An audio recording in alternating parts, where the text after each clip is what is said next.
Bonjour, Ludovic Leclerc, votre analyste sur Badger Investor. Voici la mise à jour en vidéo de mon avis concernant l'euro-dollar. Eh bien, l'euro-dollar cette semaine fait une belle semaine haussière. Lors de la vidéo précédente, et encore même celle d'avant, je vous avais dit qu'on allait latéraliser sur la M100 avant de pouvoir soit accélérer, soit s'enfoncer. Encore la semaine dernière, on était revenu sur le haut du canal avec une tentative de sortie qui avait échoué. Et je vous avais dit qu'il faudra surveiller soit une sortie du canal vers la M20 et ensuite une prolongation vers les 1,2865, soit un enfoncement vers la M100, et auquel cas si on passait sur la M100, on était parti pour aller très très bas. Donc c'est le scénario haussier qui s'est mis en place. Dès lundi, on est venu tester la M20, on est resté en dessous, on a confirmé une sortie de canal, ça c'est très bien. Mardi, encore une fois, graphiquement c'est très bien parce que on est venu ouvrir sous la M20, on est venu tester le canal baissier, vous voyez, vraiment la ligne ici de l'ombre basse est venue jusqu'au canal baissier, et ensuite on repasse au-dessus et on vient s'arrêter sur les 1,2865. Jeudi, on fait une petite séance au niveau de ces 1,2865, donc le niveau de résistance, et puis vendredi, bien, on s'en va accélérer en s'éloignant du support, enfin, de la zone qui est devenue support des 1,65, on passe au-dessus de la M50 et on s'en va pousser la bande de Bollinger vers le haut. Donc c'est plutôt un signal de poursuite d'impulsion haussière.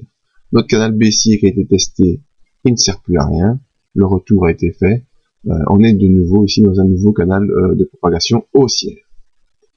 Voyons nos indicateurs qui doivent être normalement retournés à la hausse. En effet, le MACD au-dessus de son signal qui est haussier, devrait poursuivre. Le stochastique, bien sûr, est lui arrivé déjà dans sa zone de surachat, mais le signal n'y est pas encore, donc on devrait encore poursuivre pendant quelques séances avant de décroiser. Le RSI est revenu dans une zone d'accélération haussière, et les volumes, bien sûr, on en a pas. Alors, comment pouvoir tracer des objectifs? Plusieurs possibilités, la plus simple étant la fourchette de Andrews ici. Je ne sais pas si elle pourrait être vraiment pertinente. Eh bien si, elle est tout à fait pertinente. Donc en effet, je vais la tracer devant vos yeux ébahis. Et vous voyez que la séance de vendredi, eh bien, a fait déjà un contact avec la médiane de Andrews, donc qui sera une zone de résistance à pouvoir suivre sur le reste de la semaine. Donc voilà, je vais pas vous tracer autre chose. Ça me paraît déjà très bien comme ça. La médiane de Andrews a déjà prouvé sa pertinence ici. En tout cas, les bandes de Bollinger vont en s'écartant. Donc l'objectif de lundi sera de clôturer au-dessus des 1300, clôturer dans la zone 1300-1324 sera un bon signal de poursuite haussière en direction des 1,3115.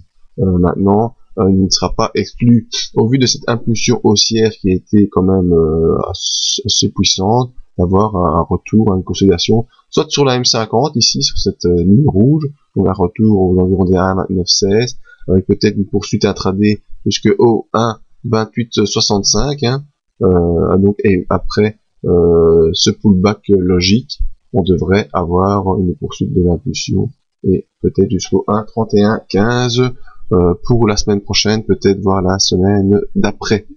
Voilà, c'était mon avis sur l'euro-dollar. Vous pouvez nous rejoindre sur le site pour des autres analyses, indices et matières premières.